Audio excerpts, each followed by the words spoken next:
Students, हम units and measurements की exercise के क्वेश्चन करेंगे। तो इस एक्सरसाइज में आप लोगों ने एक हमारे पास आ जाएगा यूनिट्स की कन्वर्शन, एक तरह के यूनिट्स को दूसरे में कन्वर्ट करना। फिर आ जाता है सिग्निफिकेंट फिगर्स के बारे में। आप लोगों को पता है कि जब भी हम कोई मैथमेटिकल ऑपरेशन करते हैं जैसे एडिशन, मल्टीप्लिकेशन वगैरह, तो उस केस में हमारा आंसर जो होता है वो minimum number of significant figures में होना चाहिए। जैसे कि अगर कोई दो टर्म्स को हम ऐड कर रहे हैं, तो एक में अगर सिग्निफिकेंट फिगर 5 हैं, दूसरे में अगर 3 हैं, तो एडिशन के बाद हमारा जो आंसर आना चाहिए वो 3 सिग्निफिकेंट फिगर में आना चाहिए। तो इसके लिए हमें क्या करना पड़ता है, हमें राउंडिंग करनी पड़ती है टर्म्स की। तो हम टर्म्स की राउंडिंग करके उसको उतने ही सिग्निफिकेंट फिगर्स में कन्वर्ट कर लेते हैं। ये हमने एग्जांपल्स में भी स्टडी किया था। तो चलिए हम स्टार्ट करते हैं एक्सरसाइज। क्वेश्चन नंबर 2.1 जो है ये हमें बताता है फिल इन द ब्लैंक्स। पहला जो है वो ये है the volume of a cube of side 1 centimetre is equal to, हमने इसको मीटर क्यूब में बताना है। तो इसका अगर हम सोल्यूशन देखें ए पार्ट का, तो 1 सेंटीमीटर किसके बराबर होता है, 10⁻⁻² मीटर। ठीक है। तो अगर 1 सेंटीमीटर का क्यूब करना हो तो 1 सेंटीमीटर के बदले लिख दिया 10⁻², तो उसका जब क्यूब करेंगे तो बन जाएगा 10⁻⁻6 मीटर। तो ये हमारा आंसर जो है वो बन जाएगा 10⁻⁻6 मीटर क्यूब। ठीक है। उसके बाद इसका बी पार्ट जो है उसमें कहा हुआ है the surface area of a solid cylinder of radius 2 centimetre and height 10 centimetre is equal to dash millimetre square. हमने इसको कन्वर्ट करना है मिलीमीटर स्क्वायर में। एक तो हमने एरिया बताना है सरफेस एरिया सिलेंडर का, और किस यूनिट्स में बताना है, मिलीमीटर स्क्वायर में। तो सरफेस एरिया सिलेंडर का किसके बराबर होता है, 2 pi R. It is equal to 2 pi R, 2 pi R into R plus H. तो 2 इंटू पाई के बदले 22/7। रेडियस जो हमें दिया गया है दैट इज़ 2, लेकिन सेंटीमीटर दिया है, हम इसको मिलीमीटर में चेंज कर लेते हैं, मल्टीप्लाइड बाई 10। तो इंटू रेडियस के बदले इसके बदले रेडियस के बदले हम लिखते हैं 2 इंटू 10, और जो हाइट है उसके बदले हम लिख लेते हैं 10 इंटू 10, क्योंकि 10 सेंटीमीटर है उसको मिलीमीटर में चेंज करना है, तो 10 इंटू 10 मिलीमीटर स्क्वायर। तो जब हम इसको कैलकुलेट करते हैं हमारे पास बन जाता है 1.5 × 10⁻⁴ मिलीमीटर स्क्वायर। तो इस तरीके से क्या किया जा सकता है कि हम कन्वर्ट कर सकते हैं इसको। सरफेस एरिया सेंटीमीटर स्क्वायर में एक्चुअल में आना था, तो लेकिन हमने उसको मिलीमीटर स्क्वायर में कन्वर्ट कर लिया। उसके बाद नेक्स्ट है C part, a vehicle is moving with a speed of 18 kilometre per hour covers dash metre in 1 second. तो हमने किलोमीटर पर आवर को मीटर पर सेकंड में कन्वर्ट करना है। मीटर इन 1 सेकेंड का मतलब हो गया मीटर पर सेकंड।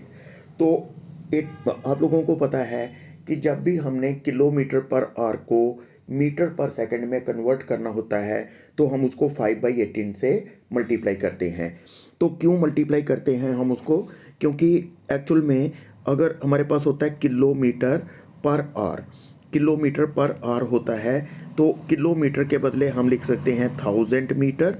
तो जो नीचे आर होता है, आर के बदले हम पहले बनाते हैं 60, ये बन गए मिनट्स, मल्टीप्लाइड बाई 60 ये बन जाएंगे सेकंड। तो अब इसमें 2 ज़ीरोज़ कैंसिल हो जाती हैं, और इसमें 5 के साथ इसमें 2 के साथ 5 आ जाएगा, इसमें 2 के साथ नीचे 3 आ जाएगा। तो ये बन जाता है 5/18 मीटर पर सेकंड। तो इस तरह से किलोमीटर पर आवर जो होता है that is 5/18 metre per second. तो जब भी हमने कन्वर्ट करना होता है किलोमीटर पर आवर को मीटर पर सेकंड में, तो हम उसको 5/18 से मल्टीप्लाई कर देते हैं। तो यहाँ पर 18 किलोमीटर पर आवर था, तो जब हमने उसको 5/18 से मल्टीप्लाई किया we get 5 metre per second. तो इसी तरह से डी पार्ट जो है उसमें ये कहा हुआ है the relative density of lead is 11.3। The density is its density in gram per centimetre cube और किलोग्राम पर मीटर क्यूब। तो ये हमने बताना है रिलेटिव डेंसिटी लेड की कितनी है, density of lead divided by density of water. तो आप लोगों को पता है हमें रिलेटिव डेंसिटी दी गई है 11.3, तो is equal to density into lead divided by जो डेंसिटी होती है वाटर की वो होती है 1 ग्राम पर सेंटीमीटर क्यूब। तो डेंसिटी ऑफ लेड किसके बराबर हो जाएगी, 11.3 ग्राम पर सेंटीमीटर क्यूब। ये हमारा आंसर यहाँ पर बन जाता है। It will be equal to किसके बराबर हो जाएगा, it will be equal to 11.3 gram per centimetre cube. तो अगर हम इसको कन्वर्ट करना चाहें किस में, किलोग्राम पर मीटर क्यूब में, तो हम लिख सकते हैं 11.3 ग्राम के बदले लिखेंगे 10⁻⁻³ किलोग्राम और सेंटीमीटर के बदले लिखेंगे 10⁻⁻² मीटर। तो उसका क्यूब -3, तो ये हमारे पास बन जाता है this will be equal to 11.3 into 10⁻³ kilogram per metre cube. तो इस तरीके से हम इसकी वैल्यू जो है वो कैलकुलेट कर सकते हैं। तो हम इसको जिस यूनिट्स में हमें कहा गया था कन्वर्ट करने के लिए उसमें हमने इसको कन्वर्ट कर दिया। उसके बाद question number 2, fill in the blanks by suitable conversion of units. 1 kilogram metre square per second square is equal to dash gram per centimetre square per second square. तो इसको कन्वर्ट करना बिल्कुल आसान है। किलोग्राम के बदले 10⁻³ ग्राम, क्योंकि 1000 ग्राम होते हैं। मीटर के बदले 10⁻² सेंटीमीटर, तो क्योंकि उसका स्क्वायर है तो यहाँ स्क्वायर कर देंगे, तो centimetre square per second square.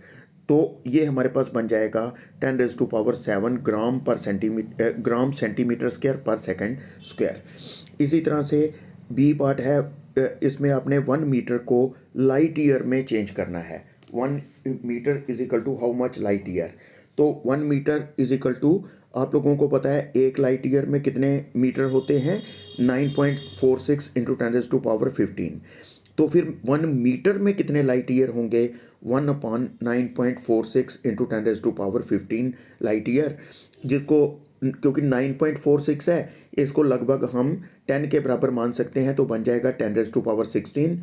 तो अगर हम इसको न्यूमरेटर साइड पर लेकर जाएंगे तो ये हमारे पास बन जाएगा 10⁻⁻16 लाइट ईयर।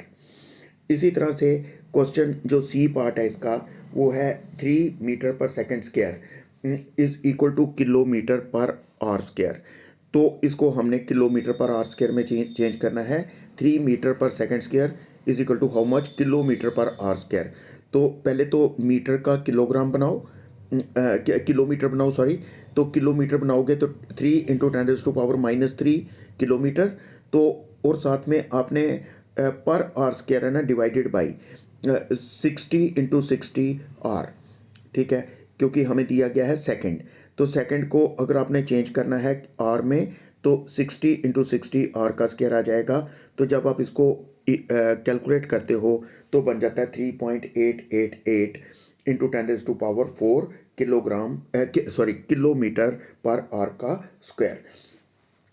उसके बाद नेक्स्ट क्वेश्चन है G is equal to 6.67 into 10⁻11 newton metre square per kilogram square.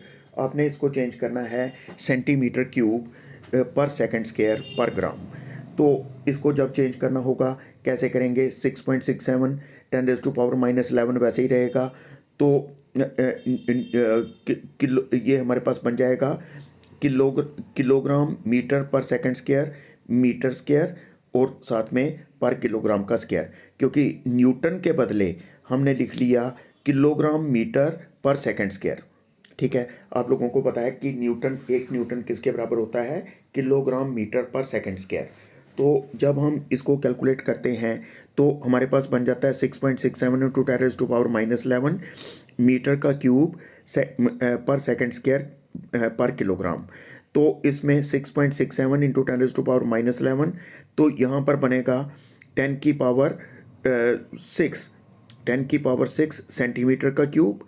ठीक है, क्योंकि हमने मीटर किसके बराबर होता है, कितने सेंटीमीटर, 10⁻², तो उसका जब क्यूब किया तो बन गया 10⁻6 सेंटीमीटर का क्यूब, तो सेकंड स्क्वायर वैसे ही रहा। तो किलोग्राम के लिए हमने जब ग्राम बनाया क्योंकि पर है तो इट विल बी 10⁻³ तो हमारे पास बन जाएगा 6.67 इंटू 10⁻⁻8 10⁻⁻8 ठीक है। 6.67 इंटू 10⁻⁻8 सेंटीमीटर क्यूब पर सेकेंड स्क्वायर पर ग्राम, ठीक है। तो इस तरीके से हम इसको कैलकुलेट कर सकते हैं।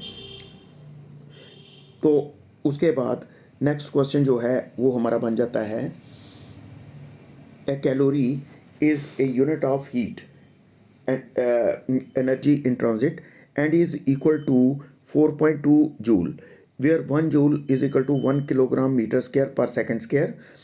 Suppose we employ a system of units in which the unit of mass equals alpha kilogram, the unit of length equals beta meter, the unit of time is gamma second. Show that a calorie has a magnitude 4.2, alpha raised to power -1, beta raised to power -2, gamma raised to power 2 in terms of the new units. तो एक calorie जो है ये unit है heat का, तो ये होती किसके बराबर है, ये होती है 4.2 जूल के बराबर। एक जूल किसके बराबर होता है, 1 kilogram metre square per second square. तो मान लीजिए हम एक ऐसा सिस्टम यूज़ करते हैं जिसमें मास को मेजर किया जाता है अल्फ़ा में, अल्फ़ा किलोग्राम में, जो लेंथ को मेजर करते हैं बीटा मीटर में, और टाइम को मेजर करते हैं गामा सेकंड में। तो आपने बताना है कि जो कैलोरी है उसका मैग्नीट्यूड होगा 4.2 alpha raise to power -1, beta raise to power -2, gamma raise to power 2 नए यूनिट्स के हिसाब से। तो डायमेंशनल फार्मूला जो एनर्जी का होता है ये आप लोगों को पता है, इट इज़ m1l2t-2।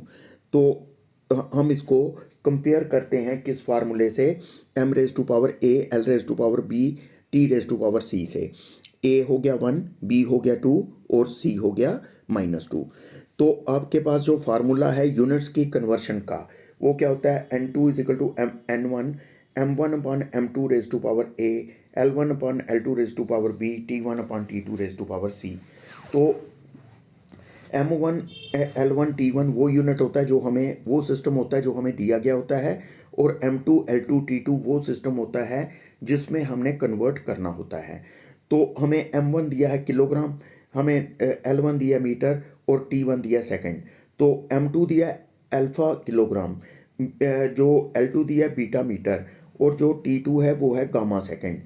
तो जब हम इसको कैलकुलेट करते हैं, किलोग्राम किलोग्राम कैंसिल हो गया, मीटर मीटर कैंसिल हो गया, सेकंड सेकंड कैंसिल हो गया। So n2 will be equal to 4.2 alpha raise to power -1, beta raise to power -2, gamma raise to power 2।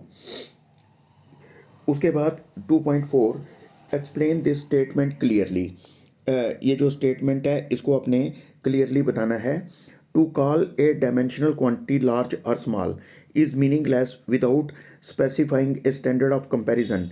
In view of this reframe the following statements whether wherever necessary। तो इसमें ये होता है कि जब भी हम किसी क्वांटिटी को किसी दूसरी क्वांटिटी से कंपेयर करते हैं, जब हम किसी चीज़ को छोटा या बड़ा कहते हैं तो हम हमेशा उसको कंपेयर करके कहते हैं, क्योंकि बगैर कंपैरिजन के कोई चीज़ छोटी या बड़ी नहीं होती है जब तक कंपेयर नहीं करेंगे।